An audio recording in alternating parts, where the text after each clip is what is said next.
Did you know that some espionage operations don't end when agents extract intelligence? They end when agents can no longer remember who they actually are? In 1979, a woman taught piano in Beirut to children whose parents worked for the organization hunting her. Every Tuesday and Thursday at 4 p.m., a 9-year-old girl sat at her piano. The woman corrected her posture, guided her fingers across the keys, and smiled when the girl played Chopin without mistakes. 3 meters below that piano, men were digging toward a PLO intelligence facility. The woman could feel the vibrations through the floor. So could the girl. One afternoon, the girl stopped mid-measure and asked a question the woman couldn't answer honestly. That question would eventually force a choice between maintaining a lie and staying alive. This is the story of 2 Mossad operatives who lived false identities so convincing they almost destroyed the people underneath. Marie Levy moved into the Beirut apartment on a Thursday morning in March 1979. She carried 2 suitcases and a framed photograph of a couple she'd never met, her supposed parents, whose faces she'd memorized from Mossad's identity construction unit. The apartment was small. 2 bedrooms, a narrow kitchen, a living room with a piano the previous tenant had abandoned. The landlord mentioned the piano apologetically. Moving it would cost more than it was worth. Marie told him she taught piano. She'd been looking for an instrument. This was perfect. It wasn't perfect, it was operational. The piano justified noise. Scales and clumsy practice sessions would mask sounds from below sounds that would start in approximately 6 weeks when excavation began 2 buildings away. Her husband arrived 3 hours later. Daniel Levy, freelance photographer, carried camera equipment and a portfolio of architectural shots taken in Tunis, Casablanca, and Nicosia, cities he'd visited during the 18 months Mossad spent building his legend. He'd learned to speak about photography the way photographers speak, not about technique, but about light, about moments, about the gap between what you see and what the camera captures. They unpacked like a real couple. They argued about where to put the bookshelf. Marie insisted on the east wall. Daniel wanted it near the window. Marie won. The bookshelf stayed on the east wall exactly where the floor plans indicated the load-bearing support ran, the wall that would need to remain stable while tunneling progressed beneath the building's foundation. That night, Daniel developed photographs in the bathroom he'd converted into a makeshift darkroom. The chemicals smelled sharp and organic. Neighbors would grow accustomed to the smell. They'd associate it with photography, not with anything else that might require chemical processing or produce similar odors. Marie placed an advertisement in a local French-language newspaper, piano lessons all levels, experienced instructor. She listed the apartment's phone number. Within 4 days, 3 mothers called to inquire about lessons for their children. One of those mothers worked as an administrative assistant at a facility 6 blocks east. The facility processed communications for PLO operations across Lebanon. Israeli intelligence had been monitoring the building for 2 years, but couldn't penetrate its security directly. The walls were reinforced concrete. Guards checked identification at every entry point. Electronic surveillance was swept daily. The only vulnerable point was beneath it. The building sat on limestone substrate porous rock that could be excavated quietly if the team worked slowly and used hand tools instead of machinery. But the excavation couldn't start beneath the target building. Too risky, too visible. Instead, it would begin in a warehouse 2 buildings west, a vacant structure owned by a shell company registered in Cyprus, and proceed laterally for 200 meters before turning toward the target. Marie didn't know this yet. Compartmentalization meant she knew her role: establish cover as a piano teacher, normalize foot traffic in the apartment, maintain the fiction of a marriage but not the operational timeline or the tunnel's entry point. She knew Daniel wasn't actually her husband. She knew his real name wasn't Daniel. She didn't know his real name at all. Operational security meant they'd been introduced as their cover identities. They'd trained together for 8 months, learning to simulate the small intimacies that make a marriage believable. How to argue without escalating. How to finish each other's sentences. How to occupy the same space without constant awareness of the other person's presence. But intimacy requires trust, and trust requires truth. They had neither. On the 6th day, Marie's first student arrived, a girl, 7 years old, with no prior musical training. Her mother waited in the living room during the lesson, watching Marie guide the child's hands across the keys. After the lesson, the mother asked how long Marie had been teaching. Marie answered with the truth she'd memorized. 10 years, mostly in Paris. some private students in Morocco. She mentioned the conservatoire, the teachers she'd studied under, the recital halls where she'd performed before shifting to teaching. The mother seemed satisfied. But then she asked a question Marie hadn't prepared for. Do you have children? The cover identity didn't include children. Marie and Daniel were a young couple. Children would complicate mobility, create dependency, add variables that operational planners couldn't control. But saying no felt wrong. Women who loved teaching children often wanted children of their own. Saying no invited follow-up questions about why, about whether they were trying, about the private disappointments that real couples share. Marie answered carefully. Not yet. The mother smiled with sympathy. She didn't ask further. But the question stayed with Marie after the mother left. Not yet implied a future. It implied hope. It implied that Marie Levy was a real person with real desires, not a constructed identity with an operational shelf life. That night, she asked Daniel if their cover identities were supposed to want children. Daniel didn't know. Mossad hadn't specified. They'd been told to behave like a married couple, but the details, the interior lives, the unspoken dreams, those were left undefined, which meant they'd have to decide who Daniel and Marie Levy were, what they wanted, what they feared. They'd have to become the people they were pretending to be. And that was more dangerous than any tunnel. The warehouse was empty when the excavation team arrived in April. 4 men, rotating in pairs, working 6-hour shifts under cover of foundation repair permits. They entered through the alley entrance before dawn and left after dark. The neighbors saw maintenance workers. Municipal inspectors saw legitimate structural reinforcement. The digging began with hand tools, pickaxes for the limestone, shovels for the displaced soil. Everything moved slowly to minimize vibration and noise. The team estimated they could advance 4 meters per week if conditions remained stable. Conditions did not remain stable.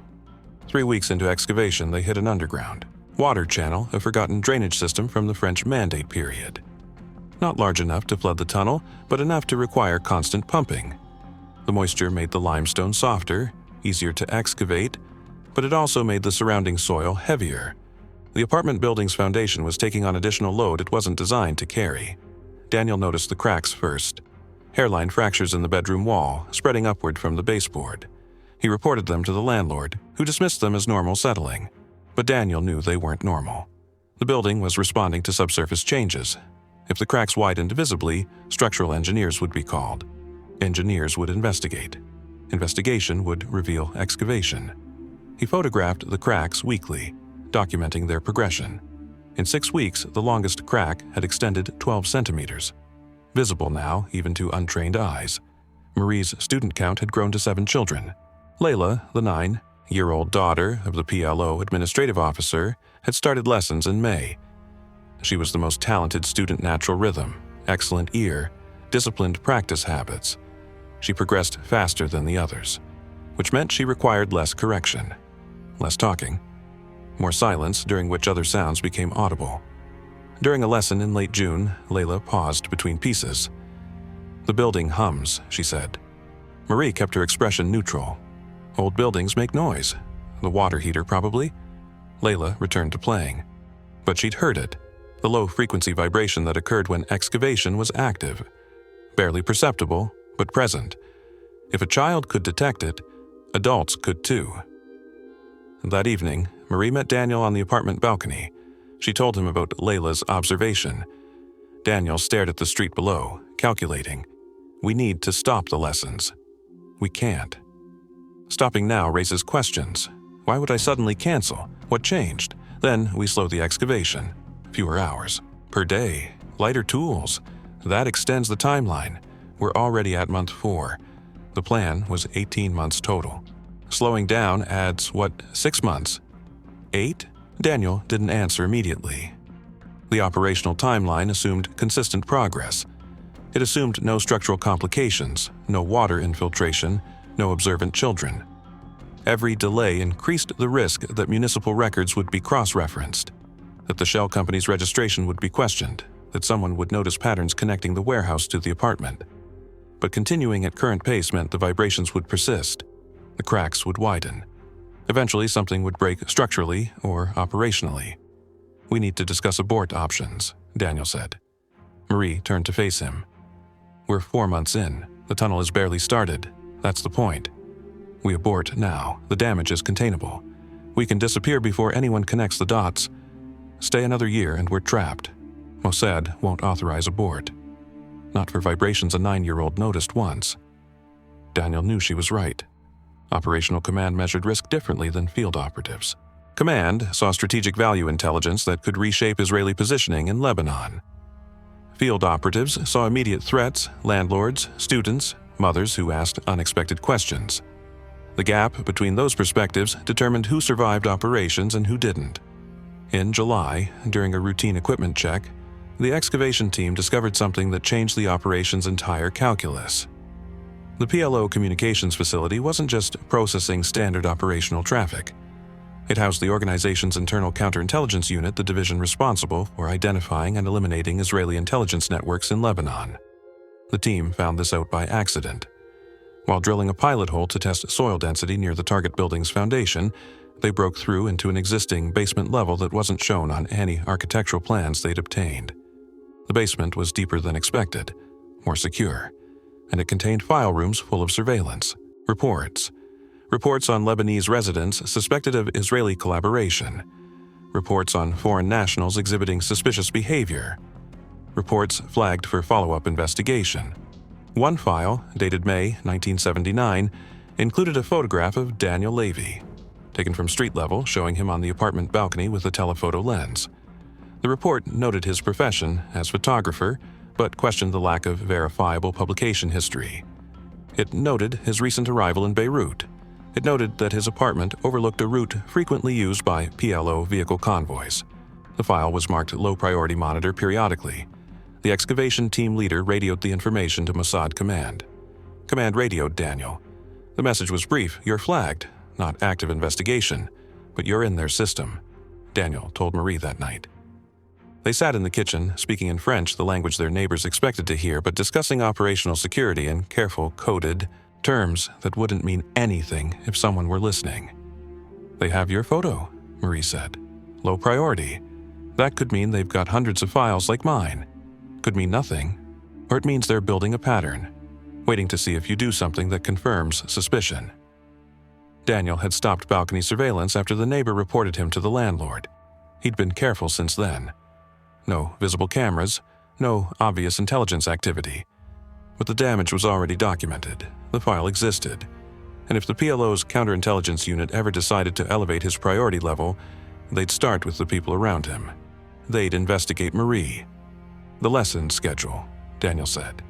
"If they look at you, they'll notice one of your students is Layla. They'll notice her mother works in the building we're targeting. That's not suspicious. It's coincidence.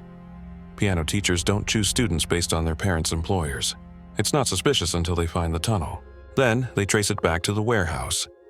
Then they trace the warehouse to this building. Then they ask why 2 French expatriates happen to live directly along the excavation route." Marie didn't respond immediately. She understood the logic. Individual coincidences were plausible. Multiple coincidences forming a pattern were evidence. "We're already compromised," she said finally. "We just don't know if they know it yet." Daniel leaned back in his chair. "Command won't abort based on a low-priority file. Then we continue. And if they elevate the investigation, then we find out how good our covers actually are." But both of them understood the real problem. The operation's success now depended on the PLO's counterintelligence unit remaining understaffed, overworked, and focused on higher priority threats. It depended on Daniel's file staying buried in the low-priority stack. It depended on luck. And espionage operations that depend on luck don't end well. The question neither of them asked aloud: were they maintaining the mission, or were they trapped in a deception they could no longer safely abandon? In August, the excavation team reached the 100-meter mark. Progress had slowed to 3 meters per week due to the water infiltration and the need for constant structural reinforcement. The tunnel walls required wooden supports every 2 meters to prevent collapse. Each support took 4 hours to install properly. Marie continued teaching piano. 8 students now, including Layla, every Thursday at 4 p.m. The apartment had become predictable. Mothers dropped off children, waited in the living room, or returned an hour later. The rhythm was established. Normal. But normal was becoming difficult to maintain. The cracks in the bedroom wall had spread to the ceiling. Daniel photographed them weekly, watching the pattern extend like branches. When the landlord visited in mid-August for a quarterly inspection, he finally noticed. "These are worse than I thought," the landlord said, running his finger along the largest crack. "I'll need to bring in a structural engineer." Daniel's chest tightened. "Is that necessary? Old buildings crack, you said so yourself." That was before they reached the ceiling. This could be foundation settlement. If the building's sinking, everyone needs to know. "How long before the engineer comes?" 2 weeks, maybe 3. I have to get permits for invasive inspection." After the landlord left, Daniel contacted Mossad Command. The message was direct: structural engineer scheduled, timeline unknown, operation potentially exposed. Command's response came 6 hours later: delay the inspection. Use any means necessary. Daniel understood what that meant. Bribe the landlord, create permit complications, make the engineer unavailable. Buy time through whatever method worked. He chose the simplest approach. He offered to pay for the inspection himself directly to an engineer of the landlord's choosing if the landlord would delay until October. His reasoning: he and Marie were hosting visitors from France in September. They didn't want construction, disruption during the visit. The landlord agreed. The inspection was postponed to early October. Daniel reported the delay to Command. Command acknowledged, but no one discussed what would happen if the engineer's report recommended evacuating the building. No one discussed how 2 French expatriates would explain refusing to evacuate when Lebanese families with children were leaving. The assumption was that the tunnel would be complete before October. The assumption was that Daniel and Marie would extract before structural failure became visible. The assumption was wrong. In September, the excavation team encountered a second underground obstacle: a collapsed French-era sewer line. Not operational, but filled with decades of settled debris. Removing it required careful extraction to avoid destabilizing the soil above. The work slowed to 2 meters per week.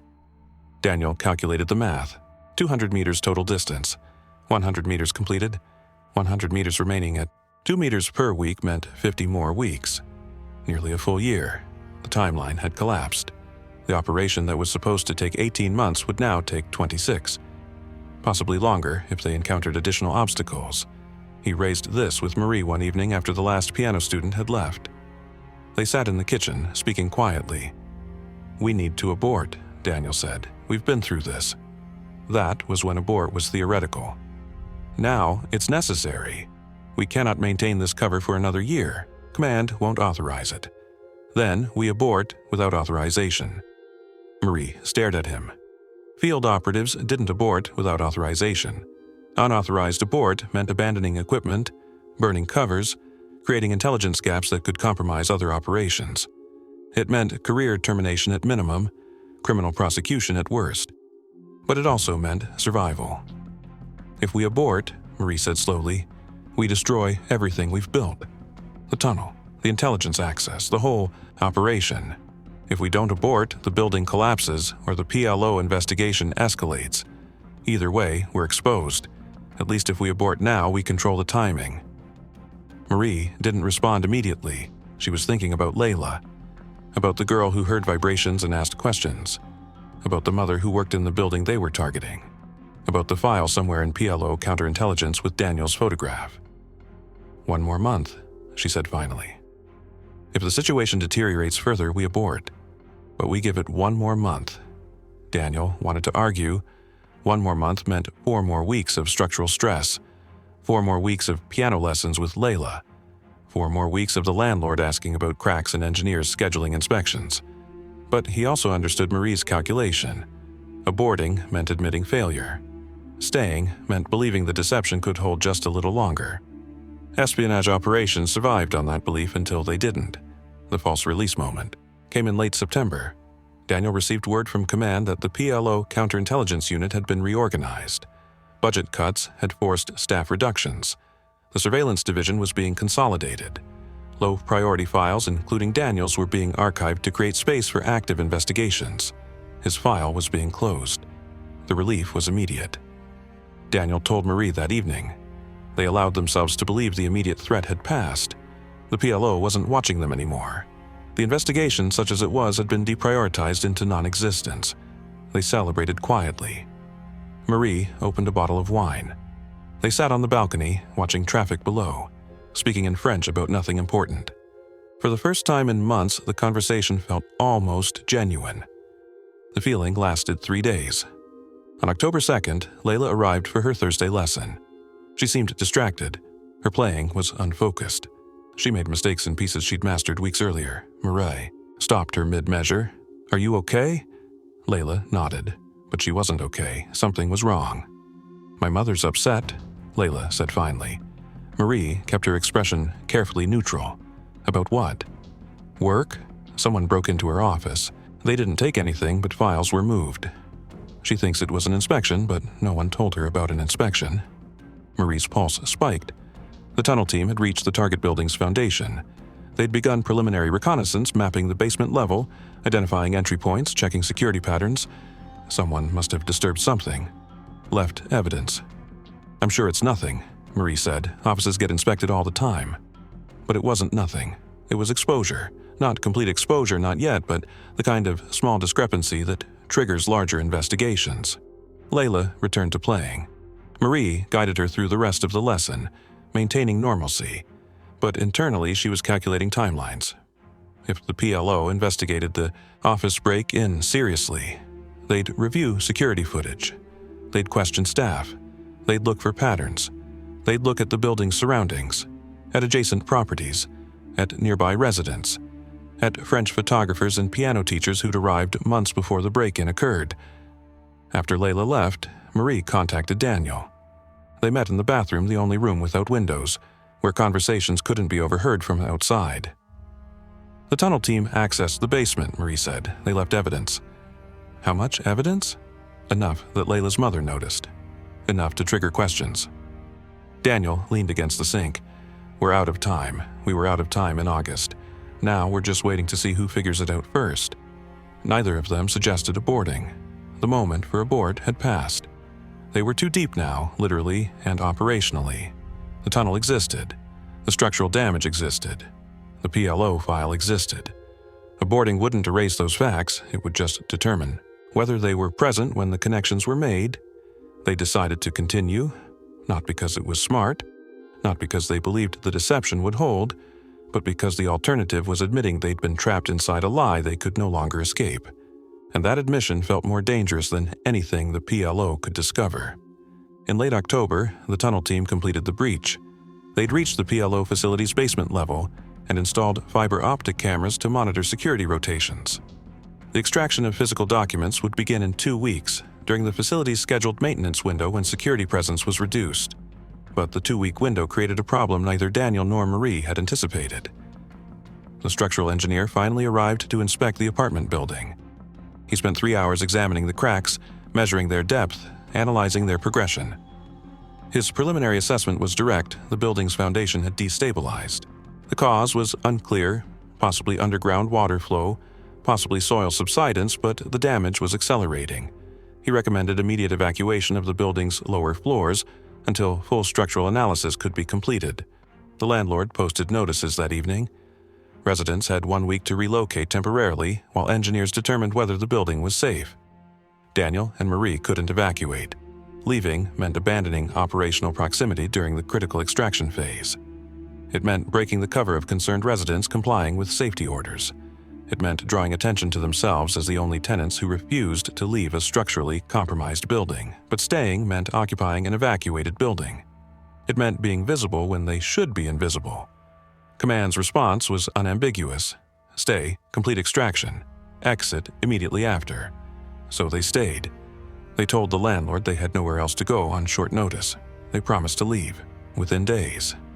The landlord reluctantly agreed, warning them the building might be condemned if the full structural report came back unfavorable. The other residents left. The building emptied. By November 1st, Daniel and Marie were alone in a structure slowly collapsing above an intelligence tunnel they'd helped create. Layla's final piano lesson occurred on October 30th, the day before her family relocated. She played beautifully, a complete performance of Bach's Prelude in C major, no mistakes. When she finished, she asked Marie a question. "Will you still teach when you move?" Marie hadn't thought about this. The cover identity of piano teacher was operational necessity, not identity. But Layla's question assumed continuity. It assumed Marie Levy would continue being Marie Levy somewhere else. "I don't know," Marie said honestly. It was the first truthful thing she'd said to Layla in 6 months. The document extraction took 11 days. The tunnel team worked in 4-hour windows, photographing files, removing selected folders, replacing them with identical replicas to delay discovery. They extracted 17 tons of material, organizational charts, financial records, agent networks, operational planning documents. On November 12th, the extraction completed. Command authorized immediate evacuation. Daniel and Marie had 24 hours to disappear. They packed as a real couple would pack quickly but thoroughly, taking personal items that people actually value. They left behind the piano. They left behind furniture. They left behind the framed photograph of Marie's supposed parents. They crossed into Israel through Cyprus on November 14th. The tunnel was remotely collapsed 2 days later. The warehouse was abandoned. Municipal investigators would eventually connect the structural damage to unauthorized excavation, but by then the trail had gone cold. The PLO discovered the breach in late November. They found the collapsed tunnel entrance. They found the warehouse's forged permits. They interviewed residents of the apartment building. Someone mentioned the French couple who'd stayed longest, the photographer and the piano teacher, the ones who'd left just before the building was condemned. The PLO's counterintelligence unit reopened Daniel Levy's file. They cross-referenced dates, they mapped timelines. They concluded what Mossad had known from the beginning: Daniel and Marie Levy were intelligence operatives, their identities were fabricated, and they'd lived 2 buildings away from an active tunnel operation for 8 months without detection. The file was upgraded to active threat status. Photographs were distributed across PLO security networks. Border crossings were notified. The identities were burned. Daniel and Marie could never return to Lebanon. They could never use those names again. The covers that had protected them now marked them permanently. Marie stopped teaching piano in 1980. Mossad offered to arrange students in Tel Aviv maintaining the skill, keeping the cover option available for future operations. She declined. She couldn't separate the instrument from Layla. Couldn't play scales without remembering Thursday afternoons. Couldn't sit at a piano without hearing a 9-year-old girl asking why there were no photographs of France in the apartment. The question she couldn't answer honestly became the question she couldn't stop hearing. Daniel continued photography briefly. Landscape work, architectural documentation, nothing operational. But every photograph felt like surveillance. Every frame was calculated for intelligence value rather than artistic merit. Within a year, he stopped entirely. The intelligence they extracted reshaped Israeli understanding of PLO operations in Lebanon. It exposed funding networks, revealed operational planning, identified agents. Analysts called it one of the most successful penetration operations in Mossad's operational history. But success is measured by intelligence services and documents extracted and networks disrupted. It's not measured in the identities operatives abandon or the skills they can no longer practice without remembering lies they told to children. Daniel and Marie completed their mission. They survived. They extracted intelligence that prevented attacks and saved lives. But the people who entered Beirut in March 1979, the photographer who loved light, and the piano teacher who corrected posture, those people died in that apartment. They were constructed identities with operational shelf lives, and their expiration date came when the mission ended. What returned to Israel were 2 operatives who'd learned that the most dangerous deceptions aren't the ones that fail spectacularly. They're the ones that succeed so completely you can't remember who you were before you started pretending. Espionage operations end when missions complete, but the lies operatives live don't end cleanly, they become permanent. They reshape identity. They cost pieces of yourself you can't recover. The tunnel collapsed. The mission succeeded. The operatives survived. But survival and remaining whole are not the same thing. If this operation teaches anything about intelligence work, it's that covers aren't just false identities you wear temporarily. They're people you become. And some people, once you've been them long enough, you can never fully stop being.